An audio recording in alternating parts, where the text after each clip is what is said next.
राष्ट्रपति भवन में पद्म पुरस्कार वितरण समारोह का आयोजन। राष्ट्रपति द्रौपदी मुर्मू ने पद्म विजेताओं को सम्मानित किया।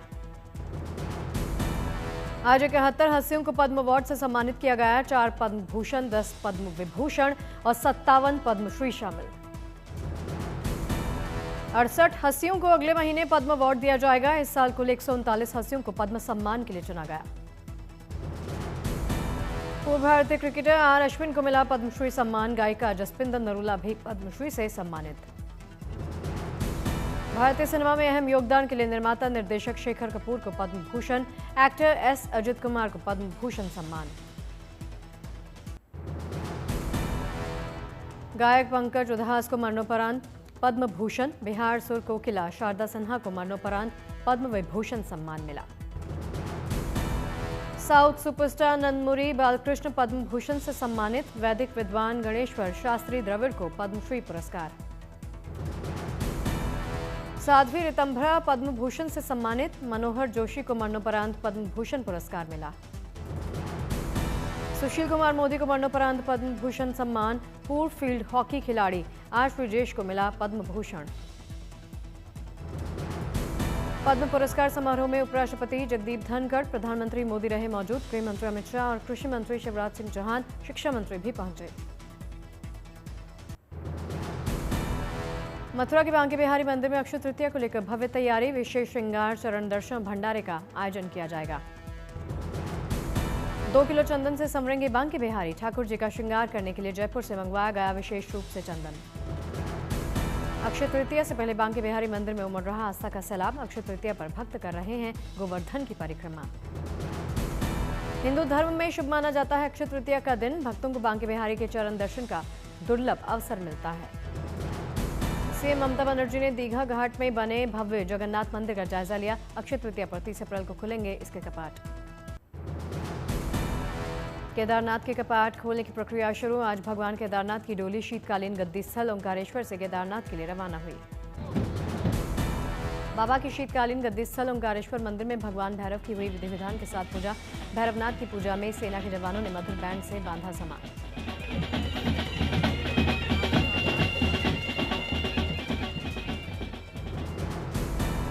बाबा भैरवनाथ की पूजा में उमड़ा सैलाब। केदारनाथ यात्रा को लेकर भक्तों में दिखाई दिया गजब का उत्साह। भैरवनाथ को माना जाता है बाबा केदार के रक्षक। भैरवनाथ की डोली को केदारनाथ धाम के लिए किया गया रवाना। 1 मई को केदारनाथ धाम पहुंचेगी डोली। 2 मई से भक्तों को बाबा केदार के अलौकिक स्वरूप के दर्शन होंगे। उत्तराखंड में चारधाम यात्रा की तैयारियां तेज। सीएम धामी ने तैयारियों को परखा।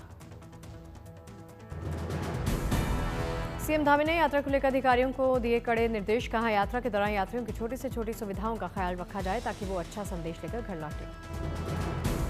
हरिद्वार में चारधाम यात्रा के लिए पंजीकरण पर लगी श्रद्धालुओं की भीड़। पंजीकरण के लिए बनाए गए 20 काउंटर। विदेशी नागरिक और दिव्यांग यात्रियों के लिए अलग से बनाए गए काउंटर। ऑफलाइन पंजीकरण के लिए 1000 स्लॉट्स लगाए गए।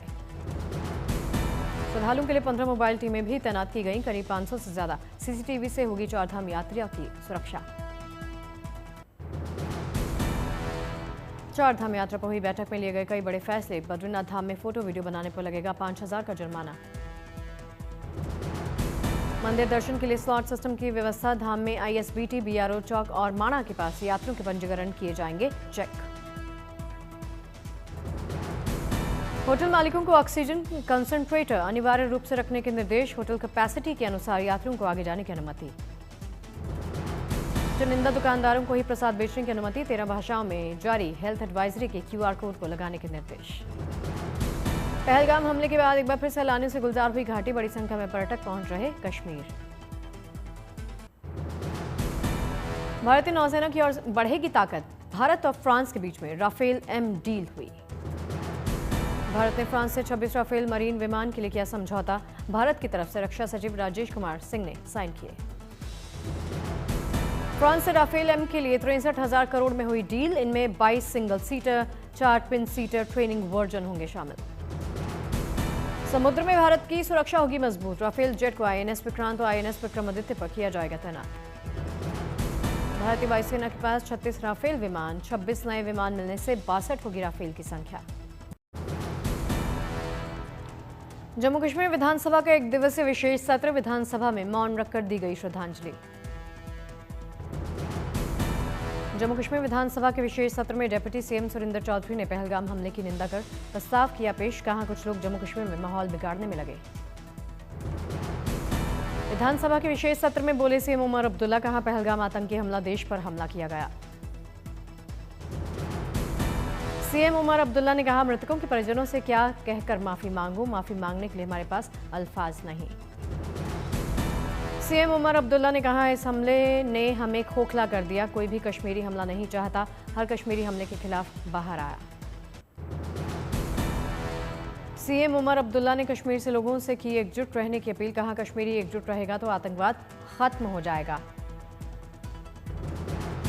गुलाम अहमद मीर ने कहा, पहलगाम हमला एजेंसियों की चूक से हुआ। हम सरकार द्वारा की जाने वाली किसी भी कार्रवाई का समर्थन करेंगे। पीएम नरेंद्र मोदी की रक्षा मंत्री राजनाथ सिंह की अहम बैठक। प्रधानमंत्री आवास पर की गई मुलाकात। पहलगाम के मुद्दे पर आतंक को जवाब देने पर रणनीति। जयपुर में कांग्रेस अध्यक्ष मल्लिकार्जुन खड़गे की संविधान बचाओ रैली। खड़गे ने जनसभा को एड्रेस किया। खड़गे ने लोगों से की एकजुट होने की अपील। कहा, देश सर्वोपरि, उसके बाद पार्टियां और धर्म। देश के लिए सभी को एकजुट होना चाहिए। दिल्ली में रक्षा मामलों की संसदीय समिति की हुई बैठक। पहलगाम हमले को लेकर हुई चर्चा। नेता प्रतिपक्ष राहुल गांधी भी बैठक में रहे मौजूद। पहलगाम हमले को लेकर कांग्रेस की सफाई। कहा, कुछ कांग्रेस नेता व्यक्तिगत राय रख रहे, इनका कांग्रेस के विचारों से संबंध नहीं। पहलगाम हमले को लेकर कांग्रेस नेताओं को निर्देश। पहलगाम पर पार्टी से अलग बयान ना दें। कांग्रेस नेताओं के बयान से खड़गे राहुल नाराज। पहलगाम आतंकी हमले पर बोले फारूक अब्दुल्ला, हम उनको जवाब देंगे, हम कमजोर नहीं मजबूत हुए। फारूक अब्दुल्ला ने कहा, हमने हमेशा बातचीत का समर्थन किया। अब की बार ऐसी बात हो, फिर ऐसा ना हो। एआईएमआईएम चीफ असदुद्दीन की पाकिस्तान को खरी खरी। पाकिस्तान को एफएटीएफ की ग्रे लिस्ट में डालने की मांग। ओवैसी ने कहा, युद्ध का फैसला सरकार को करने देना चाहिए। आतंकवाद को हमेशा के लिए खत्म करे सरकार। पाकिस्तान प्रधानमंत्री शहबाज शरीफ को बड़े भाई नवाज शरीफ की नसीहत। युद्ध से दूर रहने की सलाह दी गई। नवाज शरीफ ने कहा, भारत पाकिस्तान के बीच में शांति बहाली हो, कूटनीतिक तरीके से हो मामले का समाधान। पाकिस्तानी सेना ने आतंकियों को शेल्टर बंकर में रहने के लिए कहा। लॉन्च पैड से आतंकियों को हटा रही पाक सेना। हाथरस में आतंकी हमले के विरोध में निकाला मशाल जुलूस। प्रदर्शन कर रहे लोगों ने की आतंकियों की जानकारी देने वालों को 2.5 लाख रुपए की घोषणा। नोएडा में आतंकी हमले के खिलाफ लोगों ने किया प्रदर्शन। कैंडल मार्च कर शहीदों को नमन किया। अयोध्या में लोगों ने आतंकी हमले के खिलाफ निकाला कैंडल मार्च। जमकर की आतंकवाद के खिलाफ नारेबाजी। दिल्ली में अलग अलग संगठनों ने पहलगाम हमले के खिलाफ किया विरोध प्रदर्शन। सभी ने की हमले की निंदा। श्रीनगर में पुलिस ने आतंकियों से संबंधित लोगों के ठिकानों पर की छापेमारी। पुलिस को इन लोगों पर अवैध गतिविधियों में सम्मिलित होने का शक है। पाकिस्तानी यूट्यूब चैनल के खिलाफ भारत सरकार का बड़ा एक्शन। बैन किए गए शोएब अख्तर समेत न्यूज के 16 यूट्यूब चैनल्स। प्रोपेगेंडा रोकने के लिए उठाया कदम। ब्रिटेन के वाणिज्य मंत्री से मिलेंगे केंद्रीय मंत्री पीयूष गोयल। भारत और ब्रिटेन के बीच व्यापार समझौते पर होगी बातचीत। बेलगावी रैली में पुलिस अधिकारी पर नाराज हुए सीएम सिद्धरामैया। कार्यक्रम के दौरान एएसपी को सार्वजनिक रूप से थप्पड़ मारने की कोशिश। वक्फ संशोधन कानून के खिलाफ फूटा एसपी नेता अबू आजमी का गुस्सा। लोगों से की 30 अप्रैल रात 9 बजे से 9:15 के बीच में घर, ऑफिस, दुकान की लाइटें बंद करने की। 26/11 मुंबई हमले के मास्टरमाइंड आतंकी तहव्वुर राणा की एनआईए कस्टडी बढ़ी। पटियाला हाउस कोर्ट ने 12 दिन की एनआईए कस्टडी में भेजा। उज्जैन में अच्छी बारिश के लिए ज्योतिर्लिंग महाकालेश्वर में किया जा रहा पर्जन यज्ञ। महाराष्ट्र और कर्नाटक के 25 विद्वान दे रहे आहुतियां। अयोध्या में मंत्री दयाशंकर सिंह ने कहा, एयरपोर्ट की तर्ज पर बनाया जाएगा बस अड्डा। यात्रियों को मिलेंगी सुविधाएं। मंत्री दयाशंकर सिंह ने कहा, 250 करोड़ रुपए की लागत से तैयार होगा बस स्टेशन, बस अड्डा और इसके अंदर बनाया जाएगा मॉल। दिल्ली के Asola Bhati wild life sanctuary में जानवरों को गर्मी से बचाने के लिए खास इंतजाम। जलाशय में भरा पानी। समस्तीपुर में इंटर के टॉपर छात्रों को मंत्री विजय चौधरी ने किया सम्मानित। दी गई नगद राशि और प्रशस्ति पत्र। बागपत की बेटी पायल नागौरी हाथों पैरों से दिव्यांग होने के बावजूद भी कमाल की तीरंदाज हैं। जबड़े और कंधों की मदद से करती हैं निशानेबाजी। 17 साल की पायल नागौरी अब तक जीत चुकी हैं कई गोल्ड और silver medals. One national championship के लिए कर रही तैयारी। अमरावती में प्रधानमंत्री नरेंद्र मोदी के दौरे से पहले जोरों पर चल रही तैयारियां। तैयार किया जा रहा जनसभा स्थल। मुंबई में शिक्षा विभाग और शांतिलाल मुत्था फाउंडेशन के बीच में साइन हुई MOU। सीएम देवेंद्र फडणवीस और डिप्टी सीएम कार्यक्रम में रहे मौजूद। पूरे ईस्ट इंडिया में ऑरेंज अलर्ट की चेतावनी। MP, छत्तीसगढ़ और ओडिशा में आंधी तूफान के साथ होगी भारी बारिश। केरल में भारी बारिश का अलर्ट। तमिलनाडु कर्नाटक में हल्की बारिश का अनुमान। उमस वाली जगहों पर हॉट एंड ह्यूमिड की वार्निंग।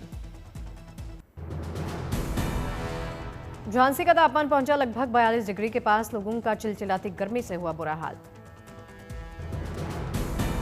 कोपल में आंधी तूफान से किसानों का हुआ नुकसान। खेतों में खराब हुई फसलें।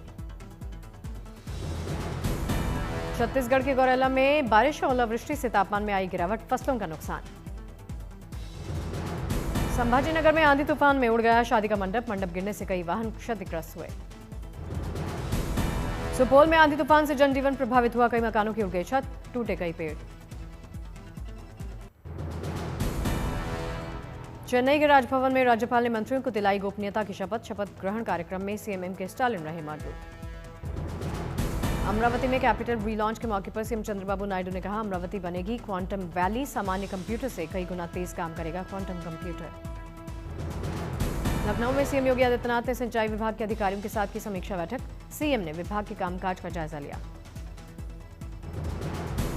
आगरा में राज्यसभा सांसद रामजी लाल सुमन के समर्थकों ने प्रशासन पर लगाए गंभीर आरोप। समर्थकों के मुताबिक जानबूझकर सांसद को नहीं मुहैया कराई सुरक्षा।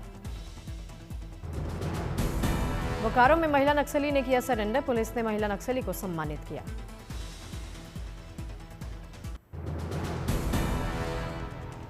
दुर्ग में पाकिस्तानी और बांग्लादेशियों की तलाश में 1000 घरों में सर्च ऑपरेशन शुरू किया। पुलिस को मिले 43 संदिग्ध लोग।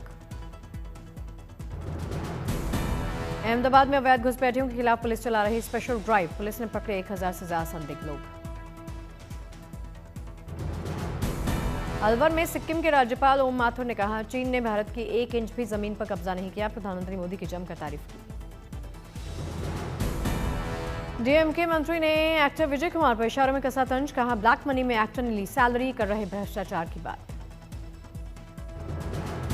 ग्रेटर विशाखापट्टनम के नगर पालिका की मेयर चुनी गई TDP नेता पीला श्रीनिवास राव। समर्थकों ने जमकर मनाया जश्न।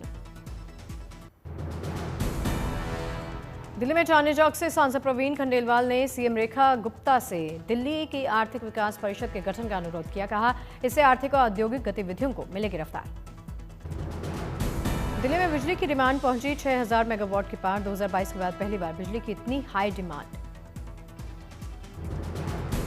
नोएडा के सेक्टर 80 में प्राइवेट कंपनी के दफ्तर में लगी आग। हुआ लाखों का नुकसान। गाजियाबाद के एक मॉल में लगी आग। दमकल कर्मियों ने कड़ी मशक्कत के बाद आग पर काबू। ओडिशा के पारादीप में क्राफ्ट कंपनी में लगी भीषण आग। दूर तक उठता दिखा धुएं का काला गुबार।